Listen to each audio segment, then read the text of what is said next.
여러분들 최근 들어 결혼식을 좀 가보셨는지 모르겠습니다. 결혼식을 가면 항상 빠지지 아니하고 등장하는 순서가 요새는 그 결혼을 여러 형태로 이렇게 하고 있더라고요. 스몰 웨딩이라고 해서도 하고 있고요. 전통적인 어떤 그런 웨딩도 하고 있고요. 또 예식으로 이렇게 하기도 합니다. 근데 그 중에서 빠지지 않는 것이 하나가 있는데 뭐냐면 결혼 서약이라고 하는 것이죠. 여러분들도 아마도 결혼하실 때에 결혼 서약을 하셨을 것이라 생각되어지는데 혹시 그 서약하신 대로 지금 살고 계십니까? 서약의 주된 내용이 무엇이었습니까? 그것은 죽을 때까지 사랑하겠다라고 하시는 거였거든요. 그런데 사람들에게 물어보면 이 결혼한 서약대로 그렇게 사랑하며 살고 있습니까? 라고 이야기를 하면 대부분의 사람들이 그러더라고요. 사랑은요 무슨 의리로 살고 있지요. 참 슬픈 현실입니다. 이로 인하여서 여러 가지 사회 문제들이 사실 야기되고 있었고 또 자녀들에게는 버림받았다라고 하는 그런 상처를 안겨주고 있었을 것입니다. 이스라엘 백성에도 그런 슬픈 현실이 있습니다. 하나님께서는 이스라엘을 사랑하셨습니다. 그래서 그들에게 자유를 주시려고 애굽 땅에서 이끌어 가나안 땅을 차지하게 하심으로써 그곳에서 이스라엘과 함께하고 싶어 하셨습니다. 하지만 이스라엘은 이 결혼 서약과도 같은 하나님의 언약을 어기고 이방신을 섬기고 하나님을 따르지 않았습니다. 그러나 하나님은 그들이 대적에게 압박과 괴롭게 함을 받아 슬피 부르짖을 그때에 사사를 세워 구원하셨습니다. 하지만 우리가 읽은 사사기의 본문은 그와 같은 일들이 반복되고 있다라고 하는 것들을 아실 것입니다. 그 기간이 최소 200년에서 최대 400년입니다. 그러나 그 이후로도 계속 이와 같은 일들이 반복되고 있다라고 하는 사실들을 우리가 발견해 볼 때에 그 중심에 우상 숭배가 있음을 우리는 아시게 되어질 것입니다. 가나안 지역에 있는 이 우상들의 특징은 한 3가지가 정도가 있는데요. 하나는 그것이 다신이라는 것입니다. 즉 하나가 아니라 여러 신을 섬기는 것입니다. 마치 사람들이 다다익선 많으면 많을수록 좋다라고 해서 신도 내가 섬기는 신이 많으면 많을수록 좋다라고 하는 것이었습니다. 그래서 어쩌면 이스라엘 백성들은요 하나님을 버렸다고 생각하지 않습니다. 하나님을 배신했다고 생각하지 않습니다. 하나님은 하나님이고 이방신은 이방신이기 때문에 그저 내가 다 할 수 있다라고 생각을 했던 것이지요. 두 번째 특징은요, 이 모든 우상에는요 형상이 있다라는 것입니다. 즉 어떤 보여지는 것이 있다라는 것이지요. 외모지상주의, 이쁘면 용서된다라고 하는 그런 것과 같은 것입니다. 그래서 형상을 아주 아름답게 만들거나 때로는 아주 무섭게 만들기도 하면서 자기가 원하는 형상을 만들어 버리고 있습니다. 이것이 우상의 특징이라고 할 수 있고요. 또 하나는 오늘날도 이런 우상들을 우리가 쉽게 찾아볼 수 있는데 이 3번째의 우상의 특징은요 관계성이 없다라는 것입니다. 어떤 관계성이요? 우상이 내게 요구하는 것이 없습니다. 단순히 내가 우상에게 어떻게 할까만 있습니다. 그래서 내가 원하는 대로 합니다. 내가 원하는 대로 우상에게 해줍니다. 하나님도 똑같이 우리는 그렇게 섬기기를 원합니다. 하나님께서 우리에게 요구하시는 것이 아니라, 그래서 그 요구하시는 것을 내가 듣는 것이 아니라 내가 원하는 대로 하나님께 해드리는 것입니다. 우리의 신앙생활도 똑같이 우리가 그렇게 하고 있지 않습니까? 내가 원하는 대로 하나님께 해드리는 것. 하지만 그것은 하나님께서 우상 숭배라고 말씀하고 계십니다. 바로 그와 같은 우상의 특징들 때문에 이 이스라엘의 역사가 계속하여 반복되어지는 것처럼 오늘날 우리의 신앙 역시도 반복되어져 있음을 우리는 깨달아야 할 줄로 믿습니다. 우상 숭배로 하나님과의 관계는 사실 지속되어지기가 사실은 어렵습니다.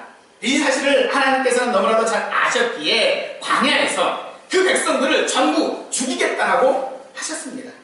그때에 모세는 그러지 마시라고 하나님 앞에 이렇게 말씀합니다. 주께서 우리를 인도하여 내신 그 땅 백성이 말하기를 여호와께서 그들에게 허락하신 땅으로 그들을 인도하여 드릴 만한 능력도 없고 그들을 미워하기도 하사 광야에서 죽이려고 인도하여 내셨다 할까 두려워하나이다. 다른 이방의 민족들, 가나안 거민들에게, 세상의 사람들에게 비방을 받을까 두렵기 때문에 그렇게 하지 마시라고 모세는 말하고 있는 것입니다. 결국 하나님께서는 하나님이 자기 백성을 끝까지 사랑하시고 긍휼을 베푸시는 자로서 언약에 신실하신 분이었음을 보여주는 것이 오늘 우리가 읽은 본문이고 사사기의 서론적인 이해라고 우리는 해야 할 것입니다. 여호수아 24장에서 너희가 섬길 자를 오늘 택하라 라는 여호수아의 유언대로 백성들은 그들이 섬길 신을 선택했습니다. 그 결과 그 땅 거민들은 대적이 되어 이스라엘 백성들을 괴롭게 하고 압박했습니다. 그로 인해 백성들의 삶은 압제와 고통밖에 없었습니다. 이에 하나님은 그들을 고생시키시겠다라고 하는 그 뜻을 돌이키사 사사를 세워 구원하여 주셨습니다. 지존하신 하나님은 그 어떤 결정이나 의지에 있어서 다른 어떤 것에 의하여 영향을 받지 않으십니다. 그런데도 불구하고 본문은 하나님이 이스라엘 백성의 부르짖음 때문에 자신의 그 결정을 스스로 번복하신 분으로 묘사하고 있습니다만 사실 이것은 역설법입니다. 우리가 누구를 어떤 이야기를 할 때에 반대를 합니다. 반대하다가 지치면 어떻게 하죠? 그래, 네 마음대로 해 그러죠. 근데 그 네 마음대로 해가 허락입니까? 사실 허락이 아니거든요. 마치 하나님께서 이스라엘 사람들에게 그렇게 부르짖었을 때에 하나님의 그 결정을 번복하는 이것 역시도 사실은 하나님이 그렇습니다. 네 마음대로라고 하는 것이 허락하는 것이 아닌 것처럼, 아니 오히려 더 완고한 반대인 것처럼 하나님 역시도 그들에게 택한 그들의 결과들로 인하여서 그들을 내가 징벌하겠다, 그들에게 내가 벌을 주시겠다라고 하는 이 모든 것들이 사실은 하나님의 그들을 사랑하시는 것에 대한 완고한 표현이다라고 볼 수 있을 것입니다. 따라서 이들이 구원 얻은 것은 그들의 백성으로서 슬피 부르짖었기 때문이 아닙니다. 하나님께서는 그들을 사랑하셨기 때문에 그렇습니다. 뜻을 돌이키신 것은 바로 하나님의 긍휼 때문이라는 것입니다. 또한 하나님께서 세우신 이 사사는 사실 그들에게 있어서 영웅이 아닙니다. 사사기에 등장하는 그 어떤 사사도 위기가 닥쳤을 때에 이스라엘을 자기 힘으로 구해보겠다고 자기의 열심으로 스스로 결단해서 활약하지 않았습니다. 자발적으로 순종한 것이 아니라 하나님께서 그들을 세우시사 사사가 사는 날 동안에 백성들은 어떠한 이 한 사사가 사는 날 그날 동안에는 하나님의 그 도우심을 받고 살아갔던 것입니다. 무엇 때문에 하나님께서는 우상을 섬기기로 선택하고 그 결과 괴로운 백성들을 구원하시려고 사사를 세우셨을까요? 언뜻 보면 백성들이 부르짖었기 때문인 것 같습니다만 여기 부르짖다라고 하는 이 뜻은요 신음하다라고 하는 그런 말입니다. 즉 고통이 너무 심해 그것을 견디기 어려워 견디기 힘들어서 내는 신음소리를 묘사한 단어라는 것입니다. 오해하지 말아야 할 것이 지난주에 우리가 백성이 소리를 높여 운지라 해서 그곳 이름을 복임이라고 했습니다. 근데 이 복임에서 그들이 울었다고 해서 그들이 회개하는 것이 아닌 것처럼 오늘 이들이 부르짖었다고 해서 혹은 신음했다고 해서 이것이 그들이 회개했다라고 하는 증거는 아니라는 것입니다. 단지 그들은 아이들이 자기 뜻대로 뭐가 잘 안 되면요 악을 쓰고 소리치고 하는 것들을 아마 여러분은 보셨을 것입니다. 마치 이스라엘 백성들이 지금 부르짖었다라고 하는 것이 그와 같은 것입니다.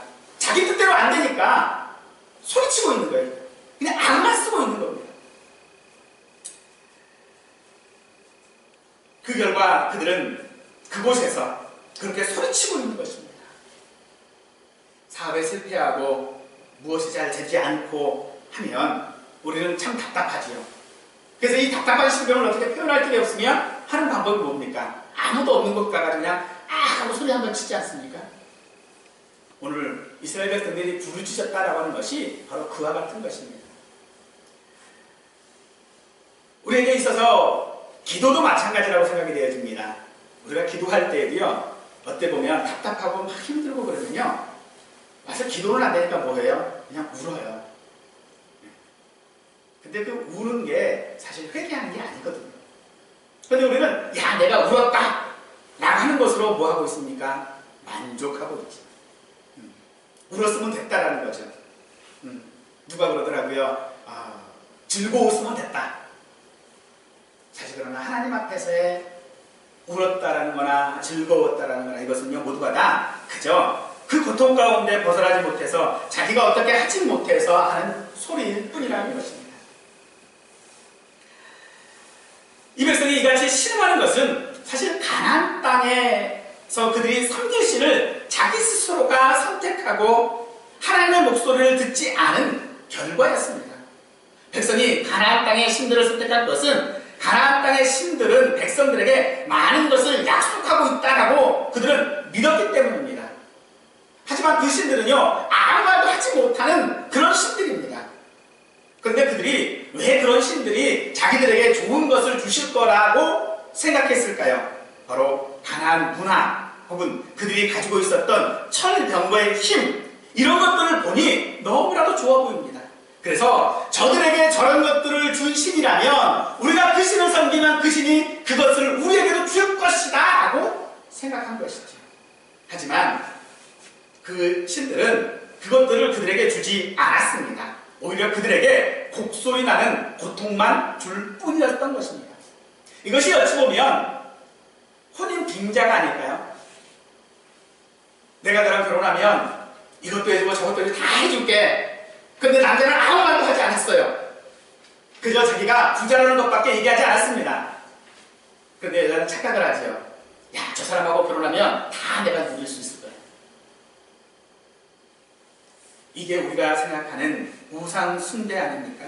오히려 누군가가 나를 속이려고 작정하여 속이는 것이 아니라 나 스스로 자기 스스로 욕심에 스스로 속고 그 속은 자기 자신이 스스로 한심스러워서 어쩌면 우리는 신음하고 있는 것이 아닌가 싶습니다. 어쩌면 우리는 현실 가운데 우리가 가지고 있는 이 괴로움들이 하나님을 잘 섬기지 못한 결과라고 하는 것을 너무나도 잘 알면서도 그저 신음하고 있는 것이 아닌가 생각되어집니다. 그런데 그런 신음 가운데서도 그들은 하나님의 그런 확실한 언약을 기억하지 못합니다. 하나님이 그들의 고통소리를 들으시고 하나님이 아브라함과 이삭과 야곱에게 세운 그 언약을 기억하사 그들에게 돌이키셨음에도 불구하고 그들은 하나님과 세우신 그 언약을 잊어버리고 말았습니다. 사사들을 통하여져서 하나님께서 어떻게 그들과 언약하셨는지를 말씀하고 있었음에도 불구하고 그들은 하나님의 말씀을 듣지 않았습니다. 하나님께서는 그들에게 십계명의 두 들판을 주시면서 확실한 약속을 그들에게 보여주셨습니다. 그러나 백성들은 그 두 돌판의 약속들을 그저 종문서로 생각했었던 것 같습니다. 그래서 자신들의 자유를 억압하는 것으로 생각했습니다. 우리가 예수님을 영접하고 믿음의 권석이 된 후에 우리에게도 하나님은 확실한 약속들을 우리에게 주셨습니다. 그 약속들을 통하여 우리는 하나님 앞에 안식을 누릴 수 있도록 내 주의를 하나님 앞에 지키도록 하셨는데 그런데 우리는 무엇이라고 말하고 있습니까? 꼭 주의를 지켜야만 합니까? 꼭 기도해야 합니까? 꼭 헌신해야 합니까? 꼭 하나님 앞에 10의 1을 헌금해야 합니까? 라고 말하고 있지 않습니까? 믿는 자로 마땅히 해야 할 일들을 우리는 억압이라고 생각을 합니다. 이것은 억압이 아니라 하나님께서 우리를 사랑하신다라고 하는 그 언약의 증거인 것입니다. 우리에게 주의를 성수하라고 하시고 우리에게 주의 말씀에 따라서 살라고 하시는 것은 하나님께서 우리를 구원하셨다라고 하는 언약인 것입니다. 그 언약을 확실히 하는 것입니다. 그럼에도 불구하고 그들은 그것을 하지 않았습니다. 그 결과가 무엇입니까? 세상에서는 우리는 그 세상의 것들을 선택하고 그로 인하여서 우리가 많은 고통을 지금 받고 있지 않습니까? 그래서 하나님은 21절에서 나도 여호수아가 죽을 때에 남겨둔 이 이방 민족들을 다시는 그들 앞에서 하나도 쫓아내지 아니하리라라고 하셨지만 사실 그들이 쫓아내지 않은 것이 아니라 그들은 일부러 쫓아내지 않았습니다. 그 땅 거민과 그들은 쫓아내지 않기로 약속했습니다. 함께 살기로 언약했다라는 것입니다. 무엇 때문에 그렇습니까? 그들이 가진 철병고와 정착해서 생활하는 그런 문화와 그들 땅에서 나오는 풍성한 소출들을 좋아했기 때문에 그렇습니다. 그런 그들 위에 또 왕처럼 군림하기도 하고요. 자신을 높이기도 하고 싶고요. 물과 기름처럼 분리되어지는 것이 아니라 같이 섞여서 살면 그들이 누리고 있던 모든 것들을 나도 누릴 수 있다고 생각하기 때문에 스스로 결정한 모습 아니겠습니까? 그들의 그와 같은 모습들이 오늘 우리 모습이 아니라고 누가 말할 수 있겠습니까? 하지만 하나님께서는요, 그 땅 거민들이 나와 백성들을 괴롭게 한 그 일에 대하여서 책임을 그 백성들에게 돌리지 아니하시고 오히려 그 책임을 하나님 자신이 감당하시겠다라고 하시는 것이 바로 사사를 세우신 이유인 것입니다. 사사시대의 이스라엘 백성들은요, 세대를 거듭하면 거듭할수록 그 악과 부패가 더욱 심해졌습니다. 우리는 그것을 1장과 2장의 개론적인 그런 서술들을 통하여서 잘 알 수 있습니다. 백성들은 그 열조보다 더 타락했습니다. 단순히 열조들은요, 하나님 앞에 불평할 때에 그저 먹을 것이 없다고, 지금 당장 먹을 것 없다고, 지금 당장 마실 물이 없다고, 덥다고, 춥다고, 그저 자기들의 그 현실 가운데에서만 사실 불평했습니다. 원망했습니다.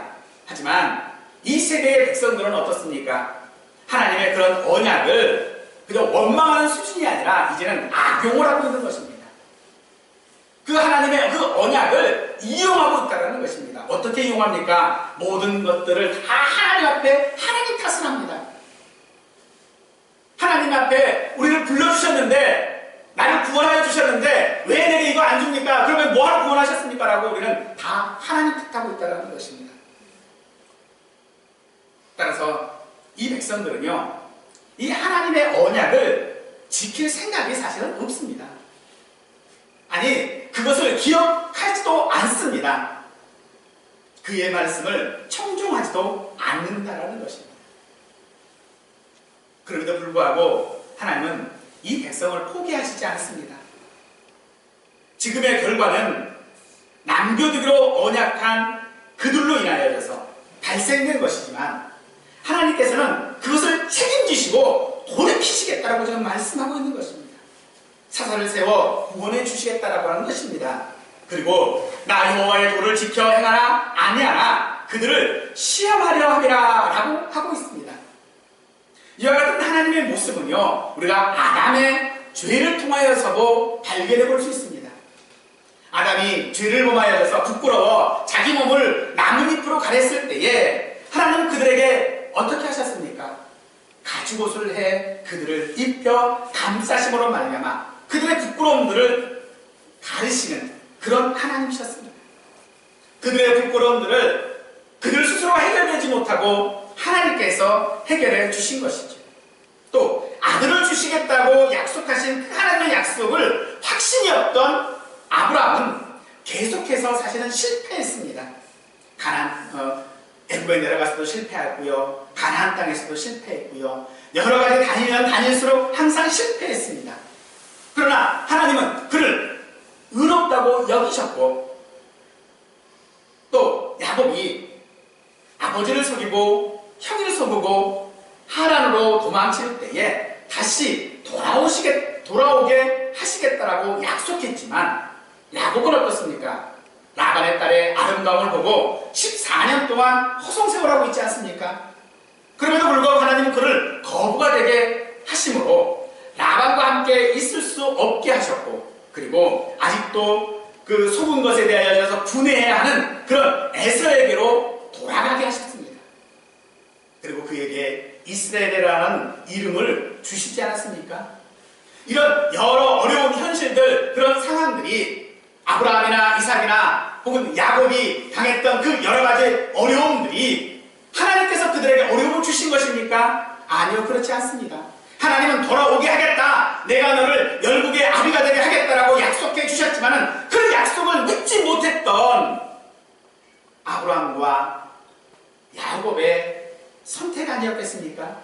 바로 그들의 선택 때문에 그런 결과들이 나왔음에도 불구하고 하나님은 그들의 그 선택을 책임지시겠다고 언약을 지키시고 계신 것입니다. 아들 이삭을 백세에 주셨고 야곱을 돌아오게 하셨습니다.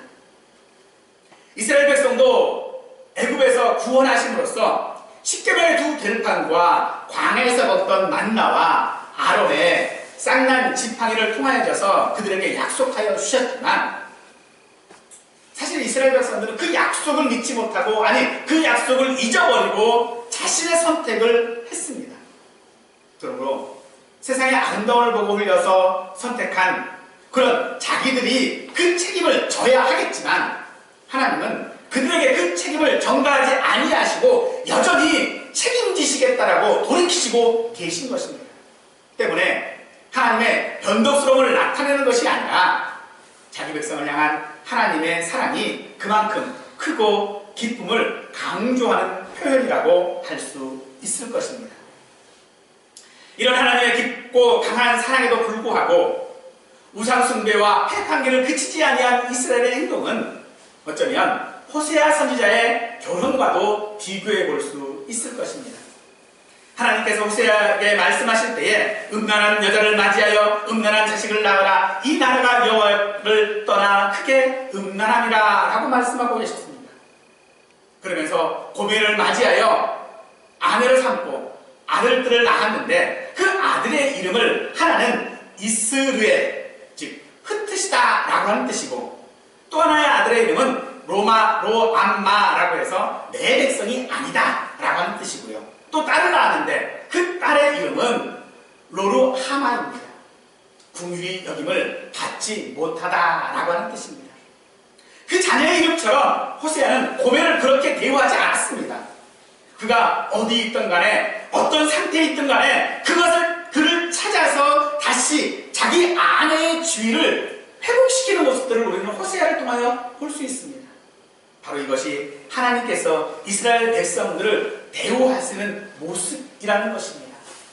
우리가 어떤 상태에 있던 하나님 앞에 우리가 어떤 모습으로 있든지 간에 하나님은 그런 우리를 돌이키시고 다시 찾으셔서 우리로 하나님의 자녀의 신분을 회복해 하시고 그렇게 대우해주고 있는 것이 바로 사사를 세우시고 하나님의 그 뜻을 돌이키시는 것이다 라고 할 수 있는 것입니다.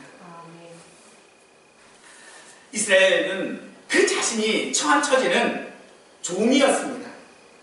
그런 자기를 사랑해서 자유자가 되게 하시고 마치 결혼한 남편을 따르는 것처럼 그들은 하나님 앞에 자신의 그 어려움들이 상황에 있을 때는 하나님을 찾다가 평안할 때는요 자기가 모든 다 가졌다라고 생각했을 때는요 다른 남자를 사랑한다라고 하고 있는 것입니다.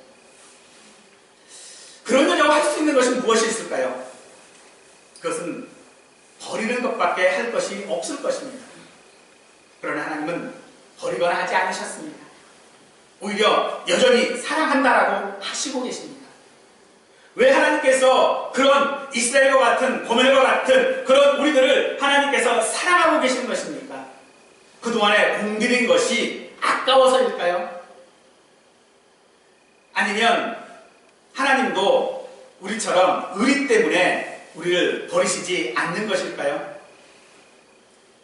하나님은 돌이키시는 분이기 때문에 그렇습니다. 음란한 고멜과도 같은 백성이지만은 그들을 긍휼히 여기시기 때문에 하나님은 돌이키시는 분이라는 것입니다. 만약 여러분들이 고멜과 같은 사람이라고 생각해 보십시오. 그런 사람을 하나님께서 사랑하신다고 한다면 과연 그 사랑을 받는 사람은 어떻게 해야 마땅할까요? 당연히 그 목소리를 순종하는 것이 아니겠습니까? 하지만 이스라엘은 하나님께서 그 사랑하시는 것은 사랑하시는 거고 내가 좋은 것은 내가 좋은 것이니 내 마음대로 하겠다라고 그들은 자기의 자유를 주장하고 있는 것입니다. 하나님도 갖고 세상도 다 갖고 싶은 것입니다. 우리가 그의 목소리를 청종한다라고 하는 것은 우리 사람이 가지고 있는 모든 영역들의 모든 것의 주인이 하나님이시라고 하는 것을 우리가 인정하는 것이 바로 그 목소리를 청종하는 것입니다. 그러나 우리는 우리의 삶의 어느 한쪽은 돈으로 또 어느 한쪽은 명예로 차지하게 하고 또 어떤 한쪽만 하나님을 섬기는 것으로 내어놓고 있습니다. 그러면서 우리는 우리 마음 가운데, 우리의 자유 가운데, 우리의 선택 가운데에 돈도, 명예도, 세상도, 사랑도, 하나님도 다 갖고 싶어 합니다. 한 사람이 두 주인을 섬기지 못할 것이니 혹 이를 미워하고 저를 사랑하거나 혹 이를 중히 여기고 저를 경히 여깁니다. 너희가 재물과 하나님과 재물을 겸하여 섬기지 못하느니라 라고 말씀하고 있습니다. 이렇게 말씀하셨음에도 불구하고 우리는 어떻습니까? 세상에서 영화도 누리고 신앙적으로도 완전한 그런 예배자가 될 수 있다고 우리 스스로 착각하고 있지 않습니까? 때로는 신앙적인 것보다는 세상적인 것들을 얻지 못해서 우리는 예수님을 믿는 것에 대해서 때로는 후회하고 또 때로는 세상과 타협하려고 할 것만 아니라 하나님과도 타협하려고 하지 않습니까? 너희는 가서 모든 족속으로 제자를 삼아 아버지와 아들과 성령의 이름으로 세례를 베풀고 내가 너희에게 분부한 모든 것을 가르쳐 지키게 하라라고 하는 이 마태복음 28장의 대사명 역시도 우리는 그처럼 하나님 앞에 마치 보상인 것처럼 말하고 있습니다. 내가 그렇게 살면 하나님은 내게 무엇 해줄 것인데, 내가 우리에게 분부한 모든 것들을 가르쳐 지키게 하면 하나님은 나에게 무엇을 해주실 것입니까? 라고 우리는 보상을 기대합니다. 하지만 그것은 보상의 문제가 아닙니다. 우리가 잘 아는 탕자에 비유해서 큰 아들은 이렇게 이야기하죠. 내가 여러 해 아버지를 섬겨 명을 어김이 없거늘 내게는 염소 새끼라도 주어 나와 내 것으로 즐기게 하신 일이 없더니 아버지의 살림을 창녀들과 함께 삼켜버린 이 아들이 돌아오매 이를 위하여 살진 송아지를 잡으셨나이다 라고 그런 말합니다. 자신이 아들로서 열심히 했던 그 일들에 대하여 보상이 없는 것을 화내고 있습니다. 아버지의 목소리를 청종했으니 이제는 그 보상을 요구하고 있는 것입니다. 하지만 작은 아들은 아버지의 목소리를 청종하지 않고 자유를 찾아 떠났다가 그 결과 스스로 품꾼이 되겠다라고 돌아왔지만 그 선택에 책임을 져야 한다고, 당연한 보응이 있어야 할 것 아니냐고 그는 말하고 있는 것입니다. 반대로 자신은 잔치를 열어서 보상하는 것이 당연한 것 아닙니까라고 그는 주장을 하고 있는 것입니다. 정당한 요구라고 생각되어지십니까?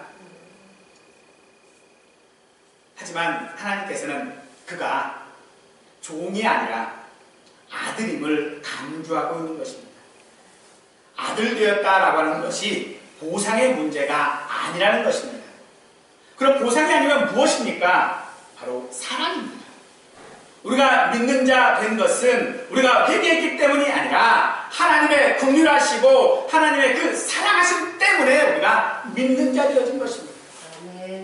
우리가 믿는 자 되어지고 하나님의 자녀라고 부름을 받는 것은 우리가 하나님 앞에 무슨 보상을 바래서 보상 때문에 이루어진 것이 아니라 하나님의 사랑 때문이라는 것입니다. 이와 같은 사실은 심히 중요한 것입니다. 쉬운 말로 해서 우리가 믿는 자로 하나님의 사랑을 받는 존재로 가장 중요한 문제는 우리의 상태, 즉 아들로서 사랑받는 자로서 상식적인 정상적인 상태에 우리가 항상 있어야 한다는 것입니다. 왜 그러냐면 이 세상에서 사이비적인 것들이 참 많기 때문에 그렇습니다.